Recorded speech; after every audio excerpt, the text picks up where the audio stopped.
Você pode se assentar. Debaixo disso que eu digo,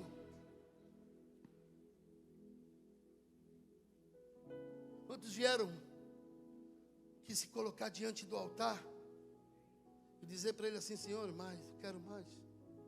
Diga: eu quero mais. Mais de ti.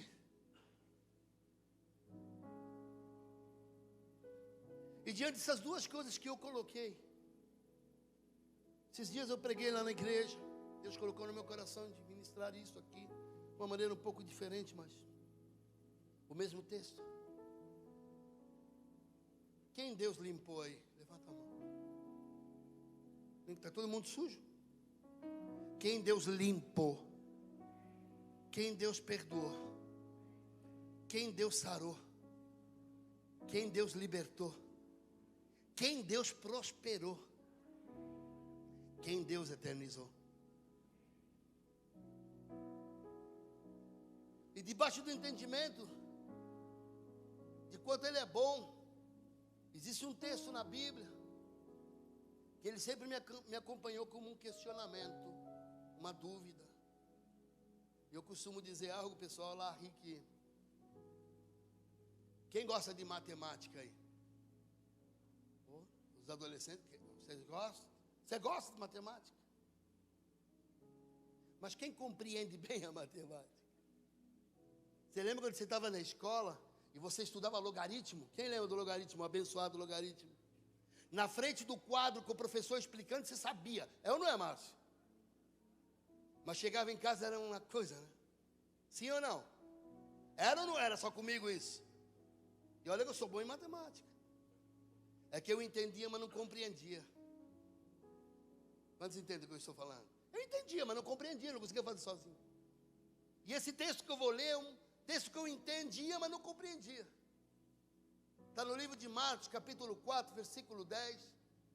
Jesus vai dizer assim, o texto vai dizer: quando se achou só, quem?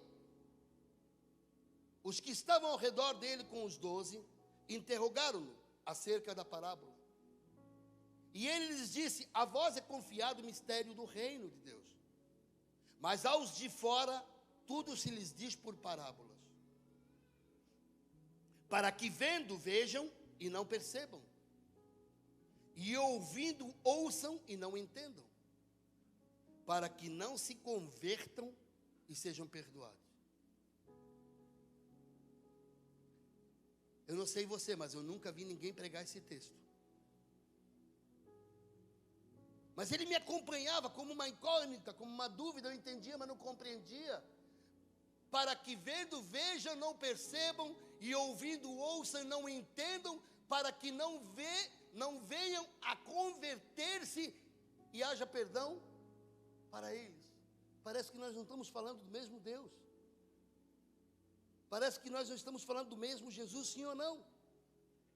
Pois ele está dizendo, parece, existem alguns teólogos, ou estudiosos, não vou nem dizer que são teólogos, que eles dizem que ele está sendo seletivo, ou eletivo aqui. Ele está elegendo, ele está escolhendo um tipo de pessoa, e um tipo de pessoa ele não quer que nem se converta. Está no texto, não estou inventando nada. E eu fui estudar acerca disso, fui ver comentários, eu fui ver pessoas que leram e que estudam muito mais do que a gente, para ver o que eles diziam. Quem conhece John Wesley? Dos maiores avivalistas que já houve, teólogo, inglês, fundador da Igreja Metodista Mundial. Olha o que ele disse sobre o versículo 11. Coloca o versículo 11 para mim. Quando diz assim: o que lhe respondeu aos outros, vós que dado conhecer o mistério do reino de Deus, mas aos de fora, diga, aos de fora. Olha o que John Wesley diz: aos de fora, assim os de judeus designavam os pagãos, ou seja, os que não eram da religião deles, não caminhavam com eles. Agora os de fora são eles, porque eles negaram o Messias. Quantos entendem o que eu estou dizendo? E John Wesley termina dizendo assim: e também o nosso Senhor designa todos os incrédulos obstinados, portanto eles não entraram no seu reino, eles habitarão nas trevas interiores. E o versículo 12, coloca ele para mim.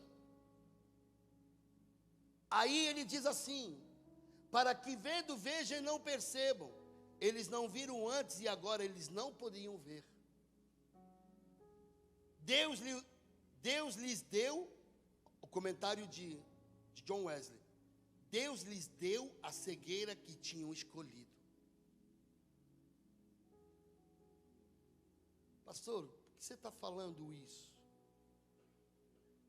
O livro de João, capítulo 12, versículo 32, quando Jesus profetiza a morte dele, ele diz assim, ó: e eu, quando for levantado da terra, todos atrairei a mim.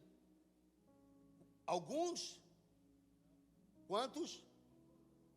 E aquele texto ali, ele faz uma acepção, e nós ouvimos a palavra de Deus, e a palavra de Deus diz que Deus não faz de pessoas. E baseado nesse texto, eu quero dizer algumas coisas da maneira mais rápida que eu puder. Haviam dois tipos de pessoas nesse texto, quando Jesus estava falando isso. Diga, a multidão e os que queriam mais. Diga, os que se posicionaram. Porque bota o versículo para mim, por favor. Marcos 4:10. Coloca para mim, por favor. Observe, porque a gente sempre ouviu falar.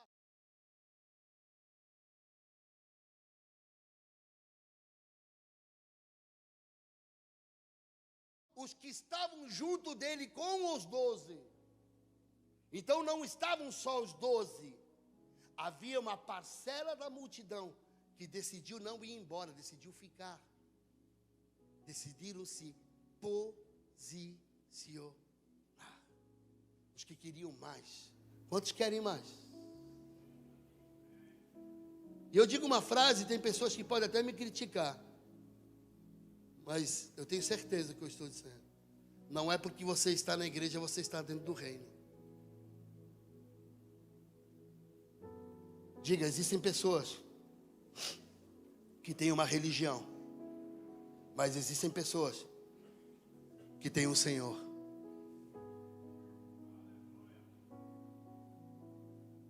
E isso não depende dele.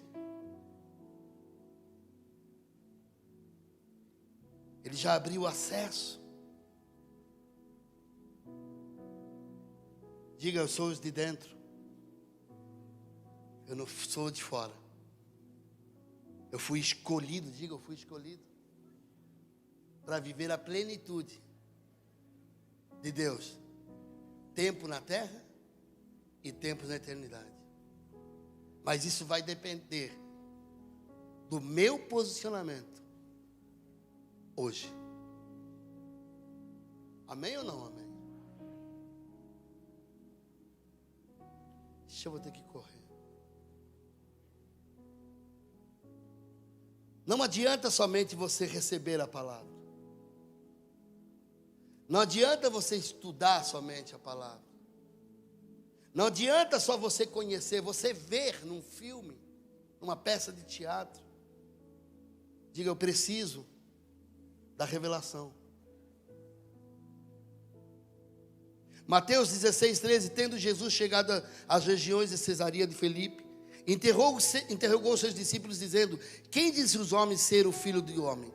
E responderam eles, uns dizem que é João, o Batista, outros Elias, outros Jeremias, ou alguns dos profetas. Mas vós, perguntou-lhes Jesus, quem disseis que eu sou? E respondeu-lhe Simão Pedro, tu és o Cristo, o Filho do Deus vivo. Por quê, pastor? Porque ele tinha a revelação de quem era Cristo.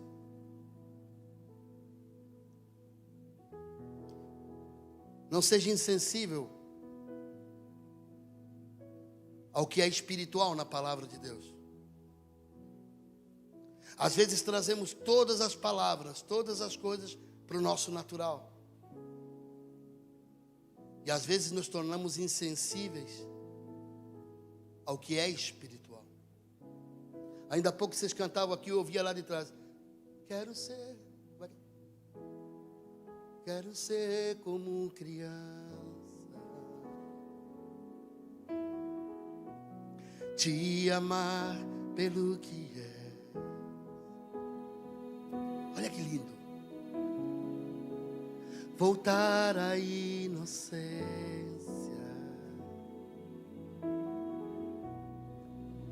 e acreditar em ti. Mas às vezes sou levado, ei, pela vontade de crescer.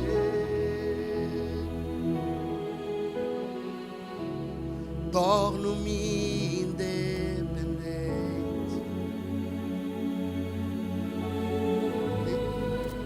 simplesmente de crer. Deixa eu te dizer uma coisa. Havia uma multidão que andava com ele, mas havia alguns que queriam mais. Havia uma multidão. Sabe por que a multidão o seguia? Porque eles estavam interessados em benefícios. E sabe por que um pequeno grupo o seguia? Porque esse pequeno grupo estava interessado na presença. Eu posso vir com a campanha do posicionamento espiritual de Josué, de José, nada disso está errado, está tudo certo. Mas eu estou falando da tua posição.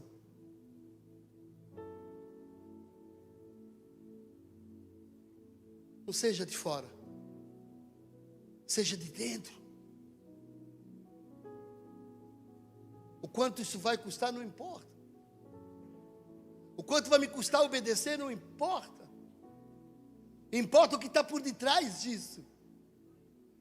Porque na vontade de Deus está a plenitude de todas as coisas. E na nossa vontade sempre vai estar a derrota. Como assim, pastor? Antes de conhecê-lo, espiritualmente falando, quem que nós éramos?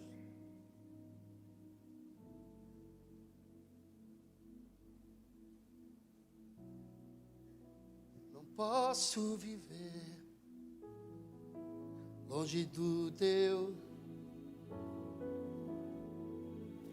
Senhor, não posso viver.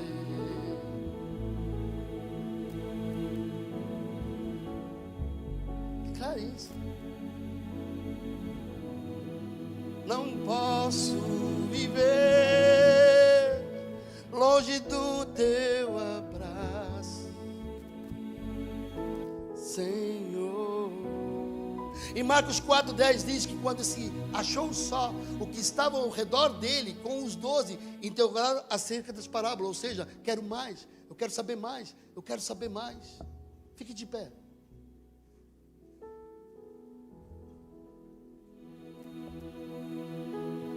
Reverência ao Espírito Santo, ele está aqui. Ele conhece todas as tuas necessidades. O pastor já está terminando, por isso mandou ficar em pé. Não, em reverência ao Espírito Santo. Sentado é um posicionamento, em pé é outro. E Deus não te chamou para estar deitado, derrotado, curvado, sofrido. Ele te levantou para estar de pé. Porque na tua casa, no teu trabalho, nos teus negócios, na faculdade, na tua família, você foi levantado para estar de pé e por cabeça.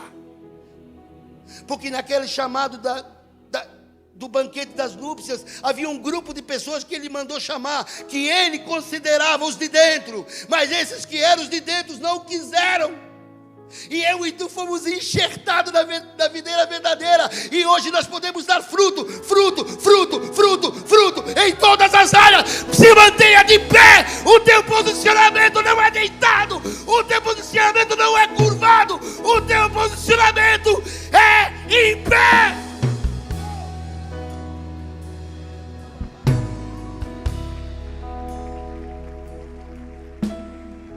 Qual tem sido as nossas respostas individuais a esse chamado?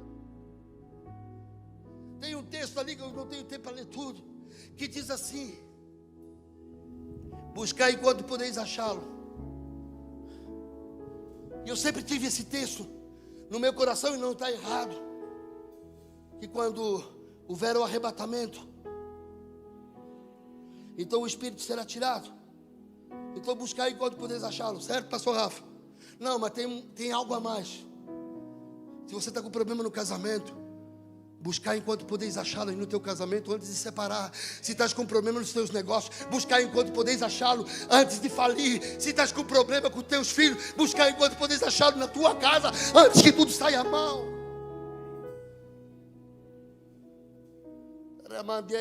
E tudo é posicionamento. Ele não estava desprezando os de fora, ele só estava desejando que, como aqueles 10 leprosos, todos voltassem. Todos voltassem. Imagina a festa que ia ser se os 10 voltassem.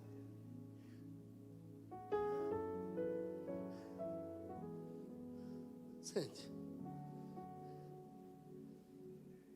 Se pergunte qual tem sido a tua resposta individual ao teu chamado. Chamado para quê? Não é para ser mais um. Chamado para ser um com Ele. Eu vou repetir isso, porque uma pessoa só entendeu. Chamado, tua resposta é ser chamado, qual tem sido tua resposta? Não para ser mais um, mas para ser um com Ele. E quando nós somos um com Ele, nós temos todas as coisas. Pastor, me prova isso. Ele já deu a vida dele por ti. O que tu acha que Ele pode te negar? As coisas não vão chegar, elas já estão. É você que tem que chegar. O posicionamento é teu, não é mais de Deus. Deus já se posicionou. E Ele pagou caro por isso. Mas se tu um dia tiver a oportunidade de perguntar, tu achou caro? Ele vai dizer, não, eu faria isso mais vezes, porque valeu a pena.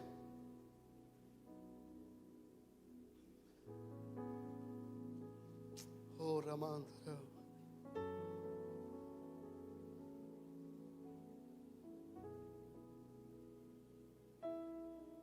Tanta coisa que eu tinha aqui.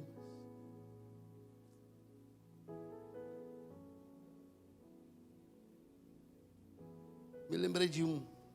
Eu tive um discípulo, o Rafa vai lembrar dele, se chamava Rael. Lembra o Rael? Queridão. Ele caminhou alguns anos comigo. Hoje ele era de Gaspar, ele está na igreja do Calvário lá há muito tempo. Ele caminhou muito tempo comigo. E chegou um dia que ele foi lá em casa. Lembra do Rael, Fausto? Chegou um dia que ele foi lá em casa, ele disse, Renê, aquela situação, eu falei, pode parar. Não te respondo mais nada. Eu não te falo mais nada. Eu não te dou mais nenhum conselho. Ele, como assim? Porque no nível que você está, eu não tenho mais o que te dizer. Começamos tudo de novo em outro nível. Mas você precisa se posicionar e chegar nesse lugar para eu poder voltar a te ajudar. Pastor, me explica isso de outra forma. 40 anos em circo. Tem gente aqui que já está tudo pronto, mas você continua em circo. E acha que é o favor do homem, acha que é o contra-cheque. Nem existe mais contra-cheque, né? Essa coisa de velho igual eu, pastor Maico.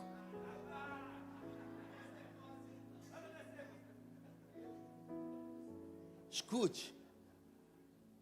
Já perdi até a linha do que eu estava falando. Ei, aprende uma coisa, se você tem o favor do teu Deus, você não precisa do favor de mais ninguém. Só que o favor dele já estava liberado. O problema é que às vezes nós estamos longe disso. Queremos ter favor na vida financeira, mas nem fiel somos. Queremos ter uma pregação tremenda de sabedoria, mas não estudamos. Queremos ter unção, mas faz 16 anos que não jejua. Queremos ter uma posição, mas a posição quando te é dada te rouba a servidão. Jamais deixe a posição te roubar a servidão. Porque a posição de Cristo não lhe tirou o que ele veio fazer. Seja doendo ou seja sendo honrado. Ah, mas ele não foi honrado. Não, o diabo disse para ele assim, ó. Ei, te dou todos os reinos da terra. se tu me adorares. O que Jesus disse? Não, eu não vim para te adorar, eu vim para servir. Eu vim para cumprir.